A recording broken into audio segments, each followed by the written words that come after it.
يصلون على النبي يا أيها الذين آمنوا صلوا عليه وسلموا تسليما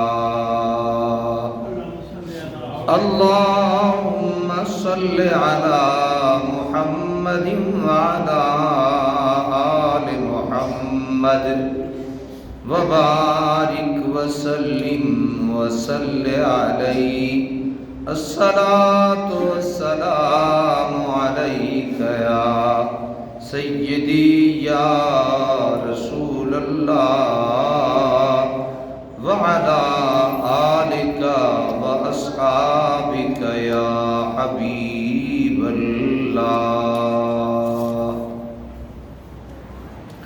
عمل سے زندگی بنتی ہے جنت بھی جہنم بھی عمل سے زندگی بنتی ہے جنت بھی جہنم بھی عمل سے زندگی بنتی ہے جنت بھی جہنم بھی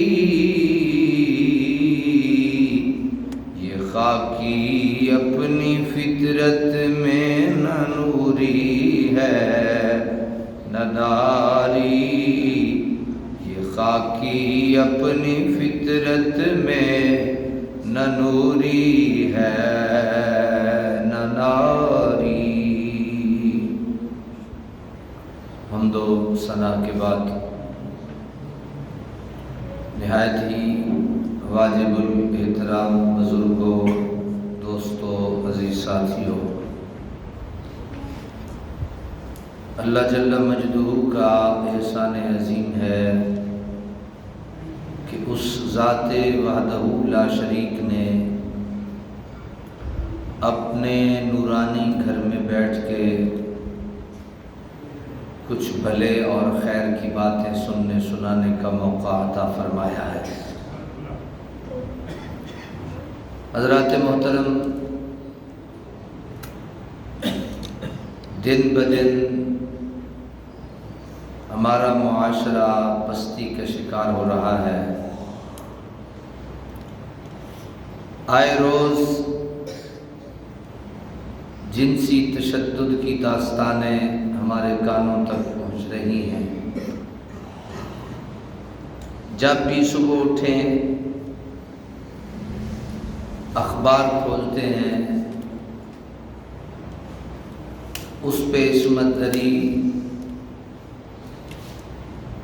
جنسی استحصال کی کئی خبریں نظر آتی ہیں۔ طرح طرح کے پریشان کن صورتحال سے آئے روز ہمیں پالا پڑتا ہے۔ ایک غیرت مند اور عزت دار انسان کھلے ماحول میں زندگی گزارنے سے قاصر ہے۔ ایک حساس انسان ہر قدم پہ دکھی ہے، پریشان ہے۔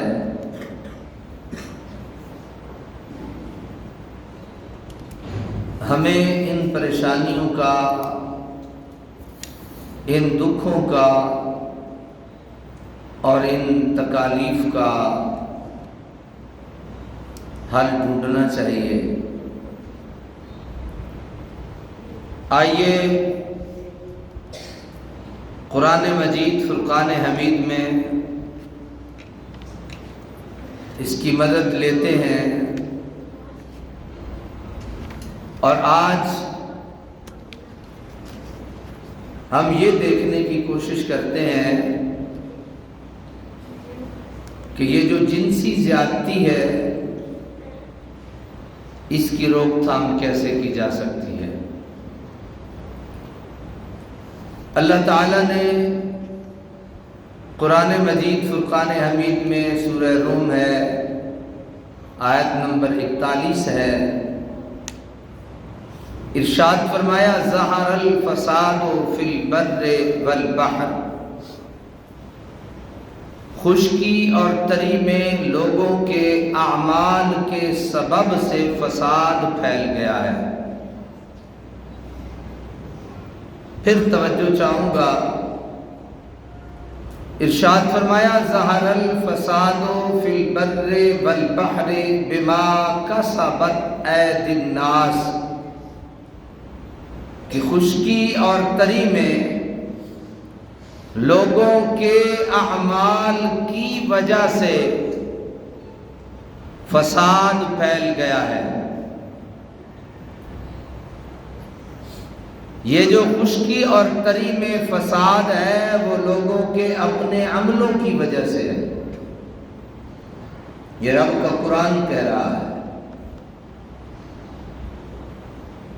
پھر فرمایا لِيُذِيقَهُمْ بَعْدَ الَّذِي عَمِلُوا، تاکہ اللہ انہیں ان کے بعض اعمال کا مزہ چکھائے۔ لَعَلَّهُمْ يَرْجِعُونَ،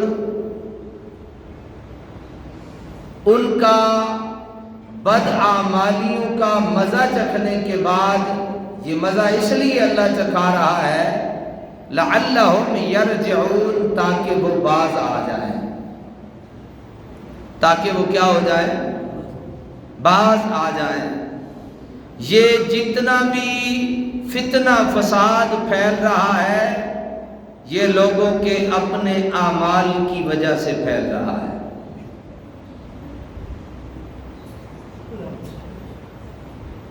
ہمارے ہاں ایک پنجابی اردو میں ملتی جلتی ایک ضرب المثل، ایک کہاوت کہی جاتی ہے، دودھ کی راکھی بلی۔ جب دودھ پڑا ہو اور بلی موجود ہو تو اس سے کیا توقع کی جا سکتی ہے کہ وہ بلی دودھ میں منہ نہیں مارے گی؟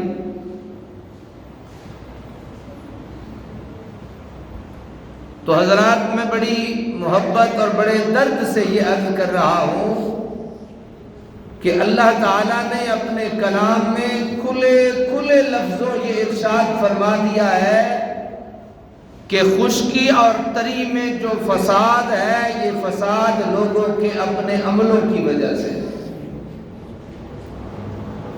لِيُذِيقَهُمْ بَعْدَ الَّذِي عَمِلُوا،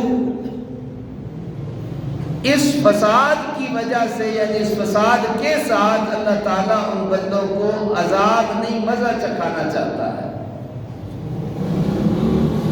اور یہ مزہ اس لیے چکھا رہا ہے لعلہم یرجعون، تاکہ یہ لوٹ آئیں۔ ایک طویل فہرست ہے معاشرے میں خرابی کی،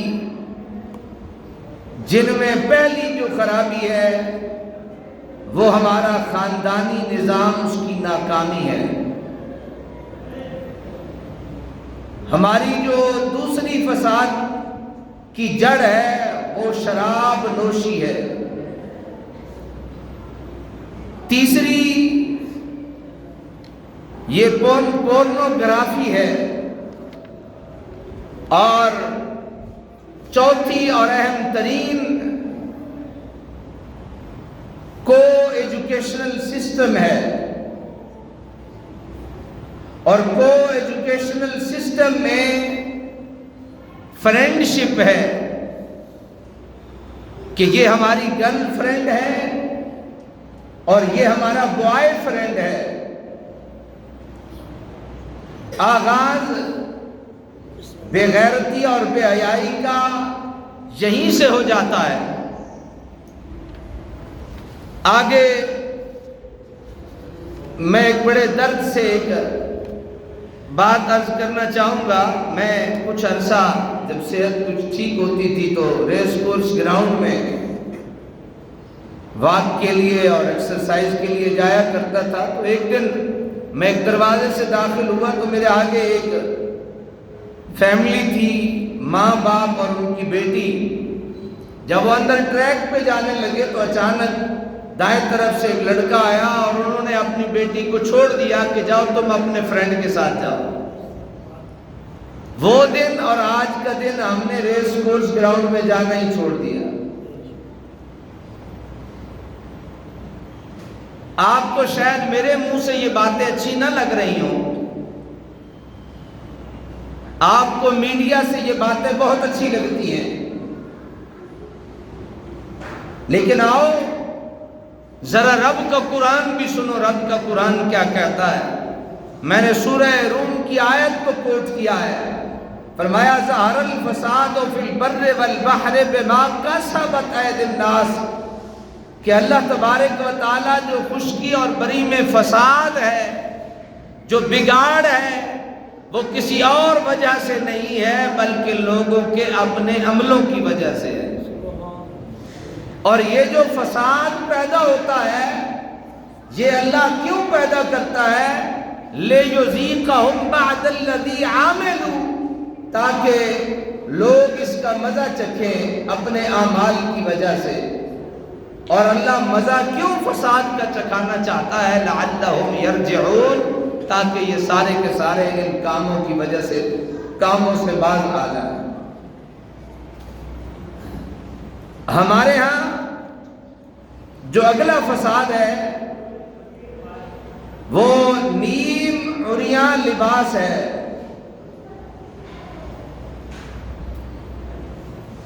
فحاشی پھیلنے کا جو اگلا سبب ہے وہ بے پردگی ہے۔ ایک بہت بڑی فہرست ہے ایک ان فسادات اور بگاڑ کی اور جنسی حالات کو یہاں تک پہنچانے کی۔ پھر اس سے اگلا جو ہے وہ خواتین کا اکیلا سفر کرنا ہے، اپنے محرم کے بغیر اکیلا گھومنا پھرنا ہے۔ پھر اگلا خواتین کا جاب کرنا اور گھر تاخیر سے واپس پلٹنا، یہ بھی ان فسادات میں سے ایک فساد ہے۔ اس سے اگلا خواتین کے وجود میں آزادی نسواں کے نعرے کا جنم لینا، کہ ہم بھی آزاد ہیں، جس کا رزلٹ یہ نکلتا ہے کہ ہماری مائیں بہنیں بیٹیاں جنہوں نے اپنا ٹائٹل مسلمان رکھا ہوتا ہے اور وہ اسلام آباد کی گلیوں میں نکل کے ہمارا جسم ہماری مرضی کا نعرہ لگا دیتی ہیں۔ آگے بڑھیے تو ان جنسی تشدد اور جنسی واقعات کے بڑھنے کی ایک وجہ ہمارا یہ موبائل اور انٹرنیٹ اور سوشل میڈیا ہے۔ تھوڑا اس سے آگے چلیے تو ہمیں ہمارے ماں باپ کی نگرانی کا نہ ہونا، اولاد الگ کمرے میں، ماں باپ الگ کمرے میں، اولاد کے بارے میں ماں باپ کا بے خبر ہونا، یہ بھی ایک بہت بڑا جنسی تشدد کے واقعات کو بڑھانے کا ذریعہ ہے۔ میں نے اختصار کے ساتھ یہاں تک چند گزارشات عرض کر دی۔ مسئلہ یہ نہیں کہ ہمیں علم نہیں کہ یہ واقعات کیوں ہو رہے ہیں اور کیسے ہو رہے ہیں، ہمیں علم ہے۔ ہر غیرت مند باپ یہ جانتا ہے، ہر خوددار باپ یہ جانتا ہے کہ اس کے محلے میں، اس کے گھر میں، اس کے ملک میں یہ فسادات کیوں پنپ رہے ہیں۔ ہاں، ہماری جو ڈیوٹی ہے وہ یہ ہے کہ ہم آپ کی خدمت میں قرآن و سنت کی روشنی میں یہ عرض کریں کہ حضرات، یہ جو جنسی تشدد ہے، یہ جو جنسی زیادتیاں ہیں، ان کی روک تھام کا ذریعہ کیا ہے، ان کو روکا کیسے جا سکتا ہے۔ رونے سے کام نہیں بنتا، اور سارا کام دعائیں مانگنے سے بھی نہیں بنتا۔ ہر کام رونے سے بھی نہیں بنتے، ہر کام دعا مانگنے سے بھی نہیں بنتے، بلکہ ان کاموں کی مکمل طور پہ قرآن و سنت کی روشنی میں رہنمائی حاصل کرنے کے بعد اپنی اولاد کی تربیت کرنے سے یہ تمام معاملات بہتر ہو سکتے ہیں۔ آئیے، میں نے جس ترتیب سے گزارشات عرض کرنی شروع کی تھی، سب سے پہلا اس کا ذریعہ ہم بے پردگی کو سمجھتے ہیں۔ کس کو سمجھتے ہیں حضرات؟ بولیے، کس کو سمجھتے ہیں؟ تو اللہ تبارک و تعالی نے ایک عورت کی عزت کی حفاظت کے لیے اور ایک عورت پہ کتے بلے کی نظریں پڑھنے سے بہتری کے لیے جو سب سے پہلا اور اولین حکم نازل فرمایا ہے وہ یہ ہے کہ اسلام ایک عورت کو آزادانہ اختلاط مرد و زن پسند نہیں کرتا،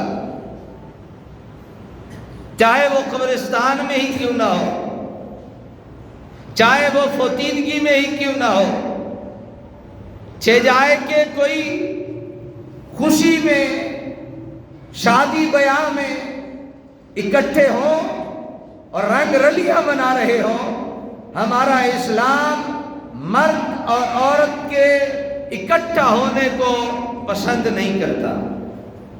اس کے لیے اللہ تبارک و تعالی نے سورہ نور ہے، اس کی آیت نمبر 30 ہے، ارشاد فرمایا قُلْ لِلْمُؤْمِنِينَ يَغُضُّوا مِنْ أَبْصَارِهِمْ وَيَحْفَظُوا فُرُوجَهُمْ ذَلِكَ أَزْكَىٰ لَهُمْ إِنَّ اللَّهَ خَبِيرٌ بِمَا يَصْنَعُونَ۔ رب تعالیٰ اپنے پاک کلام میں ارشاد فرماتا ہے اور مخاطب نبی کو فرماتا ہے، کہیے سبحان اللہ۔ مخاطب کس کو فرمایا؟ اب یوں سمجھ لیجئے کہ بڑوں کو حکم دے کے چھوٹوں کو اس حکم میں شامل کر دیا، یا یوں سمجھ لیجئے کہ بڑوں کو یہ حکم دے کے یہ بتایا گیا کہ یہ اتنی اہم ہے کہ نبی کی بیویوں پہ کسی طرح کا شک و شبہ کیا جا سکتا نہیں، اس کے باوجود نبی کی بیویوں کو یہ حکم دے کے ہم غریبوں کی بچیوں کو ایک سہارا اور آسرا دیا گیا اور بتایا گیا کہ تمہارے لیے پردہ کتنا ضروری ہے۔ ارشاد فرمایا قُلْ لِلْمُؤْمِنِينَ، اے نبی مومن مردوں کو کہہ دیجئے یغضوا من ابصارہم، کہ اپنی نظریں بچھا کے رکھیں۔ میں حیران ہوں کہ پردہ ہمارے ہاں تو مشہور یہی ہے کہ عورت کے لیے ہوتا ہے، یہی مشہور ہے، لیکن جہاں اللہ پردے کا حکم دے رہا ہے وہاں مرد کو پہلے مخاطب کر رہا ہے۔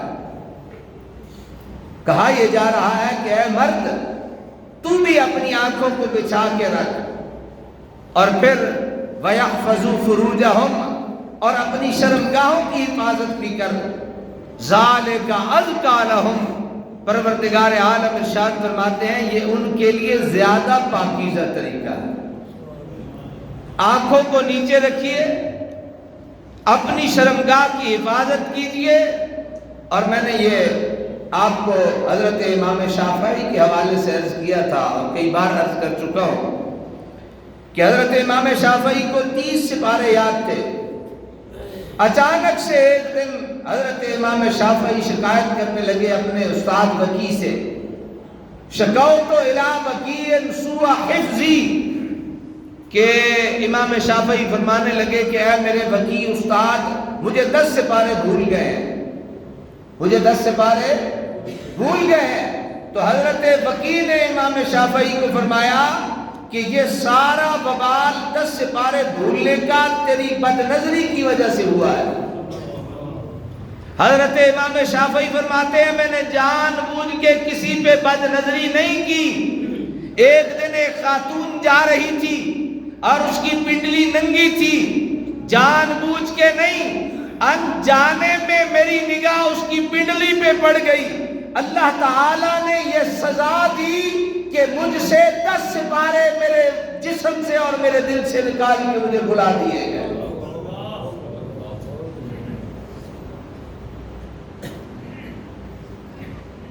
اللہ نے اگلی آیت میں ارشاد فرمایا، اسی آیت میں آگے، نبی مردوں کو یہ کہہ دو کہ وہ اپنی آنکھیں بچھائیں، اپنی شرمگاہوں کی حفاظت کریں، اور عورتوں کو کیا کہیں؟ وَقُلْ لِلْمُؤْمِنَاتِ يَغْضُضْنَ مِنْ أَبْصَارِهِنَّ وَيَحْفَظْنَ فُرُوجَهُنَّ وَلَا يُبْدِينَ زِينَتَهُنَّ إِلَّا مَا ظَهَرَ مِنْهَا۔ یہ سورہ نور کی 31 نمبر آیت ہے، اگلی آیت ہے 30 اور 31 نمبر آیت میں اللہ تبارک و تعالی نے ارشاد فرمایا اے نبی اور مومن عورتوں سے فرما دے، کیا یغضضن من ابصارہن، وہ اپنی آنکھیں جھکا لے، ویحفظن فروجہن، اپنی شرمگاہوں کی حفاظت کر لے، ولا یبدین زینتہن، اور اپنی آرائش و زیبائش کو ظاہر نہ کریں، اپنی آرائش و زیبائش کو ظاہر نہ کریں، بن سمر کے نہ نکلے غیر محرم کے سامنے، الا ما ظہر منہا، سوائے اس حصے کے جو اس میں سے خود ظاہر ہوتا ہے، یعنی آنکھیں ہیں۔ اب آنکھوں سے دیکھنے کے لیے بھی بہت سارے ایسے معاملات ہیں کہ میں اگر آپ سے عرض کروں تو وقت زیادہ لگے گا۔ آئیے اگلی آیت کی طرف بڑھتے ہیں۔ سورہ احزاب میں اللہ کریم نے حکم فرمایا، یا ایھا النبی، اے نبی، کل ازواج کا، اپنی بیویوں سے کہہ دیجئے، وبنات کا، اپنی صاحبزادیوں سے کہہ دیجئے، ونساء المؤمنین، مومن عورتوں سے کہہ دیجئے، یدنین علیہن من جلابیبہن، کیا کہ باہر نکلتے وقت اپنی چادریں اپنے اوپر اوڑھ لیا کریں، باہر نکلتے وقت اپنی چادریں اپنے اوپر اوڑھ لیا کریں، اور فرمایا ذالک ادنی ان یعرفن فلا یؤذین، فرمایا یہ اس بات کے قریب ہے کہ وہ پہچانی جائیں کہ یہ پاک دامن آزاد عورتیں ہیں، پھر انہیں آوارہ باندیاں سمجھ کر غلطی سے ایذا نہیں دی جائے گی۔ آزاد عورت کی علامت یہ ہے، آزاد عورت کی قرآن میں جو موجود ہے، آزاد عورت کی یہ علامت نہیں کہ وہ کپڑوں سے عاری ہو جائے اور رنگی ہو جائے، نہ اس کا سر ڈبا ہو، نہ اس کے وجود پہ ڈھنگ کا کپڑا ہو، بلکہ آزاد عورت قرآن کی روح سے وہ ہے جس نے اپنے وجود کو چادر سے اور برقعے سے ڈھانپ رکھا ہو۔ حضرت عائشہ کیا ارشاد فرماتی ہیں؟ آپ فرماتی ہیں، یرحم اللہ النساء المہاجرات الاولا لما انزل اللہ ولیضربن بحمرہن علی جیوبہن، اور آپ فرماتی ہیں شققنا اکنف مروتہن فاحتمرنا بہا، او کما قال سنن ابو داود، فرمایا اللہ تعالیٰ پہلی مہاجر عورتوں پر رحم فرمائے، جب اللہ تعالیٰ نے یہ آیت اتاری وَلْيَضْرِبْنَ بِحُمُرِهِنَّ عَلَى جُجُوبِهِنَّ، یہ آیت اتاری تو ان سب نے اپنے اوپر موٹی چادروں کو اوڑھنا شروع کر دیا تھا۔ اب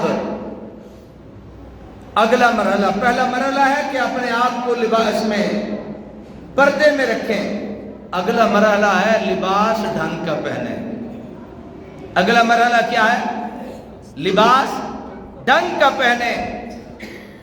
سادہ سی بات ہے، غیر مسلموں نے پردے پہ پابندی لگا رکھی ہے کہ پردہ نہیں کیا جائے گا۔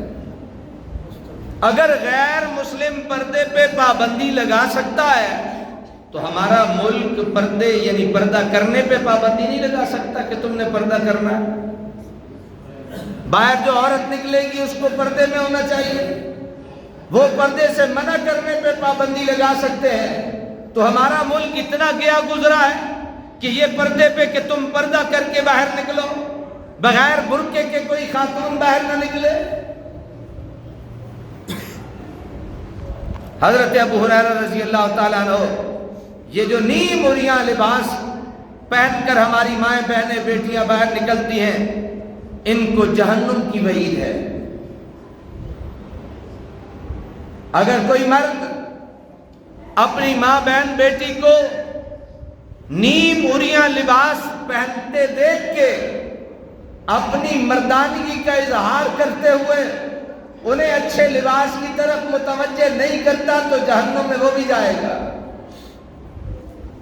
کیا ارشاد فرمایا حضرت ابو ہریرہ روایت کرتے ہیں کہ نبی اکرم صلی اللہ علیہ وسلم نے ارشاد فرمایا صنفان من امتی من اہل النار، فرمایا میری امت کی دو جماعتیں جہنم میں جائیں گی، یعنی عورتوں میں دو جماعتیں جہنم میں جائیں گی۔ کون کون سی؟ فرمایا نساء کاسیات عاریات مائلات ممیلات علی رؤوسہن امثال اسنمۃ الابل لا يدخلن الجنۃ ولا یجدن ریحہا۔ حضرت ابو ہریرہ رضی اللہ تعالیٰ عنہ روایت کرتے ہیں کہ رسول اللہ صلی اللہ علیہ وسلم نے ارشاد فرمایا دو عورتوں کی قسمیں جہنم میں جائیں گی۔ نمبر ایک، ایسی عورتیں جو بظاہر لباس پہنے ہوئے ہوں گی مگر لباس کی باریکی، تنگی یا فٹنگ کی وجہ سے حقیقت میں ننگی ہوں گی۔ تنگی کی وجہ سے کہ لباس بہت تنگ ہوگا، فٹ ہوگا، یا اور مزے کی بات یہ ہے یہ اس وقت رسول اللہ نے بتا دیا تھا جب ابھی یہ وبال اور یہ مصیبتیں نہیں آئی تھیں۔ ہم نے اگر دامن مصطفیٰ کو پکڑ لیا ہوتا تو آج ہمارے گھروں میں یوں آگ نہ لگتی، ہم یوں تباہ و برباد نہ ہوتے۔ اللہ کے نبی نے کہہ دیا ایک گروہ وہ ہے جن کا لباس باریک ہوگا، تنگ ہوگا، فٹنگ میں ہوگا، اور مردوں کی طرف مائل ہونے والی اور مردوں کو اپنی طرف مائل کرنے والی، ان کے سروں پر اونٹوں کی کوہان کی طرح فیشن ہوگا۔ ان کو سزا کیا ملے گی؟ نہ یہ جنت میں داخل ہوں گی، نہ جنت کی خوشبو سونگھ سکیں گی۔ اللہ دا واسطہ ہے، توجہ کرو نہ غلط ہے۔ بعد میں رونے سے بہتر ہوتا ہے اپنے گھروں کی پہلے حفاظت کر لیجئے۔ دوسری قسم فرمایا وَرِجَالٌ مَعَهُمْ أَسْيَاطٌ كَأَذْنَابِ الْبَقَرِ يَضْرِبُونَ بِهَا النَّاسُ، ایسے آدمی جن کے ہاتھوں میں بیلوں کی دموں کی طرح کوڑے ہوں گے جن سے وہ لوگوں کو مارتے ہوں گے۔ ظالم لوگ یہ بھی نہ جنت میں جائیں گے اور نہ جنت کی خوشبو سونگیں گے۔ ظالم مردوں کو بھی یہی سزا سنائی، اور جہاں ظالم مردوں کو یہ سزا سنائی وہاں ان ننگی نی مریاں لباس پہننے والی اور فٹنگ میں پہننے والی عورتوں کو بھی یہی سزا سنائی ہے۔ عورتیں کہاں رہیں؟ ہماری مائیں بہنیں بیٹیاں یہ سوال کرتی ہیں پھر ہم کہاں جائیں؟ آؤ نبی کی زبان سے اور قرآن کی زبان سے سن لیتے ہیں قرآن تمہیں کہاں بٹھاتا ہے، نبی نے تمہیں کہاں بیٹھنے کا حکم دیا ہے۔ آؤ، اللہ تبارک و تعالیٰ نے اپنے پاک کلام میں اس سوال کا جواب دیا، فرمایا وَقَرْنَ فِي بُيُوتِكُنَّ وَلَا تَبَرَّجْنَ تَبَرُّجَ الْجَاهِلِيَّةِ الْأُولَىٰ وَأَقِمْنَ الصَّلَاةَ وَآتِينَ الزَّكَاةَ وَأَطِعْنَ اللَّهَ وَرَسُولَهُ إِنَّمَا يُرِيدُ اللَّهُ لِيُذْهِبَ عَنكُمُ الرِّجْسَ أَهْلَ الْبَيْتِ وَيُطَهِّرَكُمْ تَطْهِيرًا۔ سورہ احزاب ہے، آیت نمبر 33 ہے۔ فرمایا اللہ تعالیٰ نے ان خواتین کو کہ اپنے گھروں میں ٹکی رہے۔ یہ کہاں جائے؟ یہ کہاں جائے؟ کیوں نہیں بولتے ہو؟ یہ کہاں جائے؟ گھروں میں ٹکی رہے، یہ قرآن ہے۔ پھر کیا فرمایا؟ فرمایا پہلی جاہلیت کی زینت ظاہر کرنے کی طرح زینت ظاہر نہ کرو۔ تمہارا کام کیا ہے؟ فرمایا تمہارا کام یہ ہے وَأَقِمْنَ الصَّلَاةَ، نماز پڑھا کرو، وَآتِينَ الزَّكَاةَ، زکات دیا کرو، وَأَطِعْنَ اللَّهَ وَرَسُولَهُ، اور تمہارا اگلا کام یہ ہے کہ تم اللہ اور اس کے رسول کے حکموں کو مانو۔ اور پھر انما یرید اللہ لیذھب عنکم الرجس، اللہ تعالیٰ تو یہی چاہتا ہے کہ تم سے گندگی دور کر دے اے گھر والوں، اور تمہیں پاک کر دے، خوب پاک کرنا۔ سامعین محترم، ایک خاتون کی طہارت یہ ہے کہ وہ گھر میں بیٹھے، نماز پڑھے، زکات دے، اللہ اور اس کے رسول کا کہنا مانے۔ خاتون کی طہارت اس میں ہے۔ اب وہ لوگ جو اپنی بیویوں کو معاش کے لیے باہر بھیجتے ہیں، بلکہ یہ ایک حدیث مبارکہ سن لیجیے، آخر میں ایک بات اور عرض کر دیتا ہوں۔ حضرت سیدنا عبداللہ ابن عمر رضی اللہ تعالیٰ عنہ روایت کرتے ہیں کہ المرأۃ عورۃ وانہا اذا خرجت استشرفها الشیطان وانہا لا تکون اقرب الی اللہ منہا فی قعر بیتہا. یہ طبرانی میں بات موجود ہے. حضرت عبداللہ ابن عمر روایت کرتے ہیں رسول اللہ صلی اللہ علیہ وسلم سے کہ عورت پردے کی چیز ہے. المرأۃ عورت، اس کا نام کیا ہے؟ عورت ہے. عورت کو عورت کیوں کہتے ہیں؟ بولیے ذرا. کہتے ہیں نا یہ عورت ہے، تو عورت کو عورت کہتے کیوں ہے؟ عورت کو عورت کہتے ہی اس لیے ہے کہ یہ باہر لوگوں کو دکھنے دکھانے کے لیے نہیں، بلکہ یہ پردے میں بیٹھنے والی کا نام عورت ہوتا ہے. جو پردے میں بیٹھے وہ عورت ہوتی ہے، جو پردے میں نہ بیٹھے وہ عورت نہیں ہوتی. حضرت عبداللہ ابن عمر فرماتے ہیں، فرمایا وہ جب نکلتی ہے تو شیطان اسے گردن سے اٹھا کر دیکھتا ہے، اسے گردن اٹھا کے دیکھتا ہے شیطان. یہ جب باہر نکلتی ہے تو اسے گردن شیطان اٹھا کے دیکھتا ہے، اور وہ اللہ سے کے اس سے زیادہ کبھی قریب نہیں ہوتی جس قدر وہ اپنے گھر کے اندر رہ کے قریب ہوتی ہے. عورت اگر گھر میں ہو تو اللہ کے قریب، عورت گھر سے باہر ہو تو شیطان کے قریب، اور شیطان اسے گردن اٹھا اٹھا کے دیکھ رہا ہوتا ہے. کیا آپ کو یہ پسند ہے کہ بہن آپ کی ہو شیطان اسے گردن اٹھا اٹھا کے دیکھے؟ بیٹی آپ کی ہو اور شیطان اسے گردن اٹھا اٹھا کے دیکھے؟ ماں آپ کی ہو اور شیطان اسے گردن اٹھا اٹھا کے دیکھے؟ روتے کیوں ہو؟ چیختے کیوں ہو؟ چلاتے کیوں ہو؟ شور کیوں مچاتے ہو؟ شور تو اس بات پہ مچاؤ کہ ہم نے دین کتنا پڑھا، کتنا سیکھا. یہ حشر کرتے ہو آپ دین کا. 1:15 بجے سے لے کے اب تک کتنے آپ آئے، کتنا دین سیکھ لیا آپ نے، پھر کچھ ہو جائے پھر روتے ہو. اللہ کے نبی کے حکموں کو کتنا سیکھ لیا ہے آپ نے. حضرت عبداللہ ابن عمر کہتے ہیں عورت کب اللہ کے قریب ہوتی ہے اور کب اللہ سے دور ہوتی ہے؟ کہا جب اپنی 4 دیواری میں بیٹھی ہو اللہ کے قریب ہوتی ہے، 4 دیواری سے باہر نکلنے کی دیر ہوتی ہے شیطان کے قریب ہو جاتی ہے.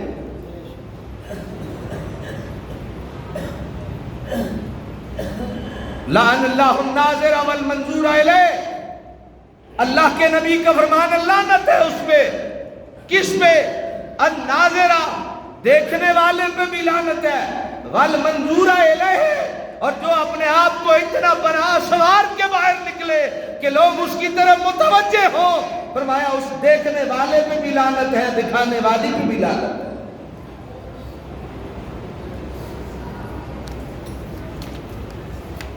کہیں ٹائم زیادہ تو نہیں ہو رہا آج؟ جی ہونا آج نہیں چاہیے.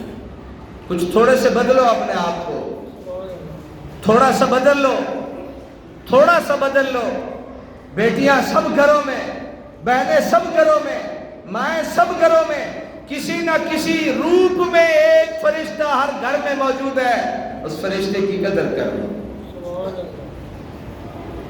اس کی قدر کرو. دارمی میں، طبرانی میں، دیگر احادیث کی کتب میں یہ موجود ہے کہ حضرت عبداللہ ابن عمر کہتے ہیں اللہ کے نبی نے کہا عورت گھر میں بیٹھے، اس کا گھر میں بیٹھنا یہ اللہ تعالیٰ کو زیادہ پسند ہے اور اللہ کا اسے قرب نصیب ہوتا ہے. ایک بات جو میں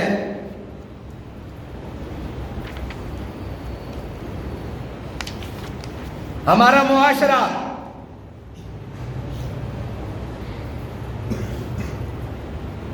بیٹیاں بٹھا کے بیٹھے ہیں،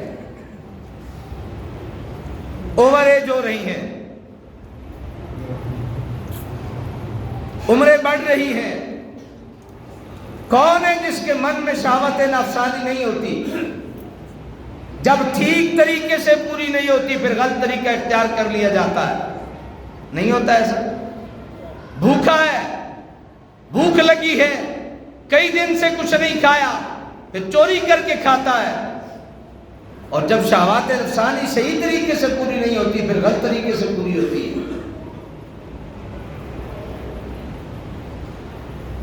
کیا ارشاد فرمایا میرے رب نے؟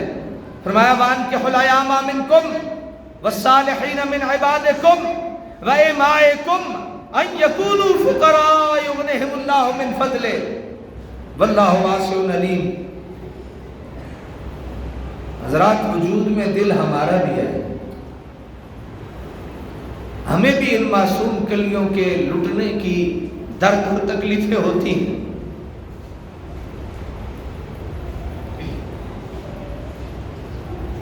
لیکن ہم اپنے بھائیوں کو یہ تو کہہ سکتے ہیں کہ کوئی دیندار رشتہ دیکھ کے اپنی بیٹیوں کا نکاح کر دیا کرو۔ رزق یہ اللہ کے ذمہ ہے، پیٹ کا پالنا یہ اللہ کے ذمہ ہے۔ کیوں بٹھائے رکھتے ہو اپنی بیٹیوں؟ کیوں اوور ایج کرتے رہتے ہو؟